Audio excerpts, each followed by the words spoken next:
Hey gang! Today I wanted to take you through my process for a heavy metal minimalist style salamander. I'll make more for other legions, chapters, and factions, and cover theory like lighting and composition all here on this channel. Step 1. Base coats. For the green areas, I'm using Sunburst Ochre from the Army Painter. If you prefer Warhammer brand, then Scrag Brown is the most similar. Green can be a little tricky to paint as companies tend to add yellow pigments, so you might find them act similar to the yellow paints you hate using, like a bit too translucent and sometimes hard to blend. Salamanders have a nice saturated yellowy green, so having this ochre underlayer will help to accentuate the top coat with that yellow brightness. I aim to use a colour here that will give a bit of colour to the Nuln Oil wash we'll do over the top. This is so I don't have to use a dark green or brown shade for green bits and then need to use another coloured shade for not green bits. I can just use Nuln Oil all over and have a tint underneath to colour it as needed.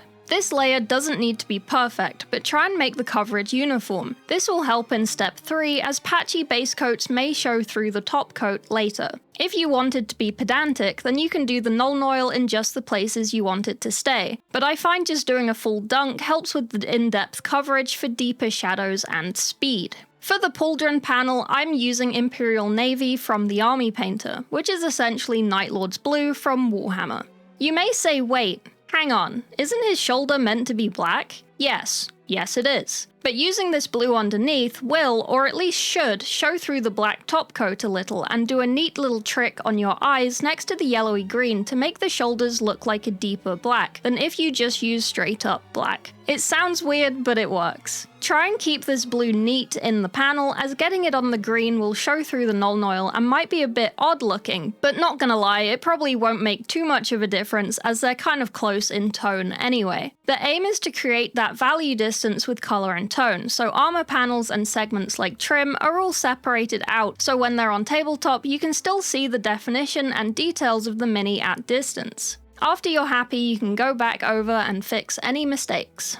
Step 2. Nuln Oil. This bit does not need to be careful, just slop it on, puddle it in the edges and recesses for darker shadows, and try and do entire panels in a few strokes, otherwise you may get tide lines as it dries. Make sure to properly shake your Nuln Oil for a minute, as I've had a couple times I didn't and it's dried glossy because I didn't mix the pigment enough with the medium fluid. While this dries, make a cup of tea and think about how your Primarch is a really cool blacksmith guy and light something on fire, like an effigy of another Primarch who died for no reason. Like this video, subscribe, and potentially become a channel member to get exclusive channels in my Discord where I post photos of my kitten and take requests for tutorials to make. I also stream painting on here and Twitch if you want to hang out and ask questions, or watch me be bad at Space Marine 2. Step 3. Top coats. For the green areas, I'm using Green Skin by the Army Painter. Warhammer brand Warpstone Glow is a decent alternative. I always describe this colour as Play-Doh green, but it works well for Salamanders.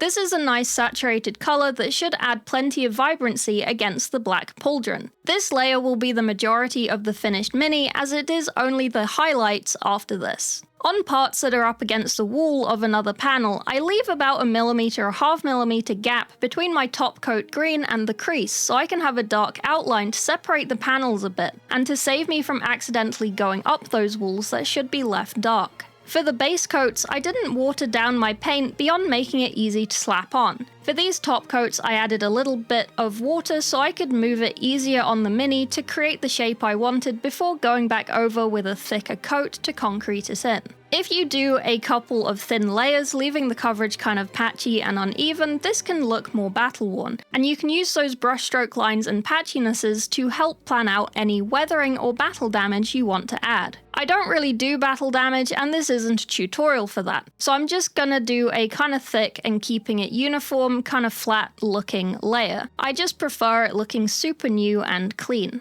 Be most careful in the recessed armor, such as on this underarm under his elbow and wrist plate, to not get the bright green on the perpendicular sides of the extruded surfaces. I'm still trying to keep that millimetre or half millimetre border on the inside corners, but don't worry too much where the gap gets too thin, as long as those perpendicular sides stay clean and dark. I recommend to pick a plane to be the top, and then keep perpendicular sides dark over the whole mini. If you want to have some extra depth, you can leave any down or backward facing surfaces with not top coat, and to use the top coat color as highlights as per step 4 on those faces instead. For the black top coat, I'm using matte black from Army Painter, but a Baden black from Warhammer would be good too. I wouldn't substitute in Corvus black, as that's more of a dark grey than a true black. I water this down a tad and just do a few thin layers so to keep a hint of that blue undercoat showing through. After each layer I put on, let it dry and check under a lamp. If the bright spot the lamp makes looks a little blue and the rest looks actually black, then stop there and don't do more. This will depend on how thin you made your paint. This took me 3 goings over, for example.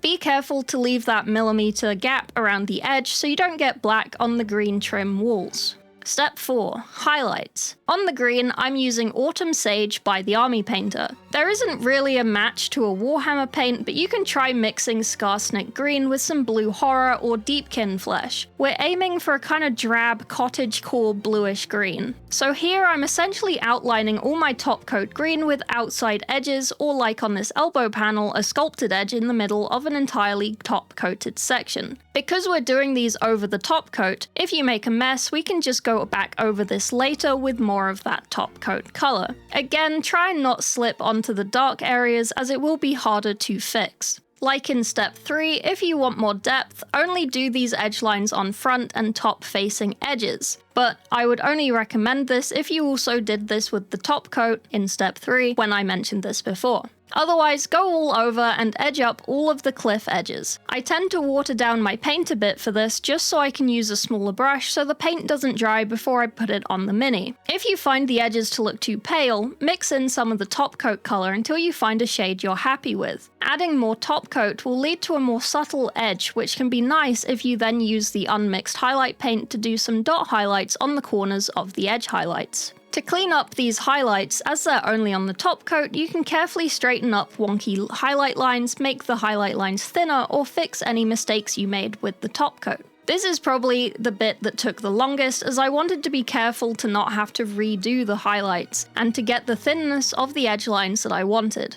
If you do the highlights perfect first time, then maybe you don't need to do this, but because I knew I could just fix them up after with more top coat, I was a bit sloppy with the pale lines than I maybe should have been. So I just go in with my little insane detail brush and use the side of my brush for those cliff edges. If you're doing an entire army like this, then I probably wouldn't recommend sub-assembling, but it does help. If you're going into a fully built and glued mini, only do step 3 onwards, on bits that you can reach with your brush. This will by accident make a nice shadow area behind guns and underarms that will make him look a little more dramatic and lit. It might look a little funny with this guy, as with the pink on the Imperial Fist, as he does have that ochre undercoat. With sub-assembly, you can get every surface to look flat and uniform with the lighting, so ending with a more cartoony or classic heavy metal result. The only difference this will have to actual heavy metal style is not doing the highlight lines on the plate surface of the shoulders and knees. This is just a personal preference. I don't like how it looks, so I don't do it.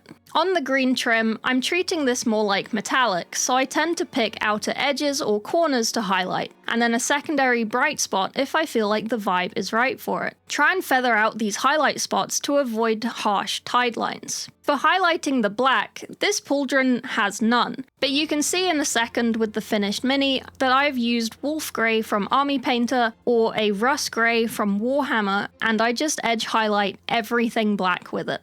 If you need more help with black, I have a Raven Guard and a Black Templar tutorial queued up on here as well. The rest of the owl. From this video, learn the things and put it to use on the rest of the mini. This style is good for quick, consistent minis that look good with only a handful of paints. In total, this arm took me about 15-20 minutes, not including the non-oil drying tea break. When I painted the rest of the mini afterwards, it took about the same time as the single arm, maybe a little bit longer, as it's a very simple process meant to be fast to do. So this is my fully finished Salamander in this style with all his markings free-handed on. You can use transfers, but I'm just lazy and I don't have a sheet for him to use. So if you do use transfers, remember to use matte varnish over the top to get rid of that shininess. And here is a list of all the things I used in this video. I will make more videos covering lenses, guns, and freehanding hacks, so don't panic if yours doesn't look like mine. I don't tend to use transfers, but I can cover those in a video as well if needed. As always, thanks for watching. Check out my other hobby content or my dumbass gaming content on the main channel. Like, sub, leave a comment how you got on, Discord's in the description, and see ya.